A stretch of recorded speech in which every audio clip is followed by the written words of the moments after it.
Mass ఏందనేది చూస్తారు. Thank you. అసలు ఇలా ఈ మీ ఫ్యాన్ సెలబ్రేషన్స్ ఏంటి? అసలు 6 ఏళ్ల తర్వాత మళ్ళా సినిమా గర్జించబోతుందా అంటే ఏమంటారు మీరు? అన్న సినిమా గురించి అసలు ఒక్క ముక్క కూడా చెప్పా అన్న. ట్రైలర్ తోనే మనందరికి చూపించేసింది అనమాట. మామూలుగా లేదు నిజంగా. అంటే మన ఎన్టీఆర్ గారి లుక్స్ అవని, ఆ ఫైటింగ్స్ అవని, నిజంగా తన విశ్వరూపం అనేది 6 years తర్వాత ఒకటి చిన్న మాట చెప్తా అన్న.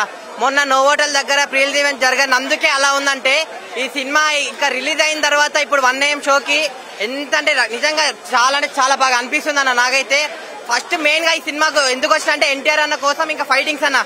ఆ ఫైటింగ్స్ అన్న నరకడం అయితే మామూలుగా ఉండదు అనిపిస్తుంది నాకు. నిజంగా ఆ ట్రైలర్ లోనే మన ఫైటింగ్స్ నరుకుడు కానీ, ఆ సొరచాపతో వచ్చే ఫైటింగ్ సీన్ కానీ నిజంగా నాకు చాలా అంటే చాలా బాగా అనిపించింది అన్న. నిజంగా సినిమా అయితే వేరే లెవెల్ ఉంటది. నిజంగా ఎన్టీఆర్ గారికి 6 years తర్వాత వస్తుంది కదా, పక్కా #1 బ్లాక్ బస్టర్. ఇండస్ట్రీలో ఇది ఒక పక్కా చెప్పే సినిమా అయితే అవుతుంది అన్న. ఇంకోటి రాజమౌళితో తీసిన నెక్స్ట్ సినిమా ప్రతి ఒక్కరిది ఫ్లాప్ అవుతుంది అంటారు.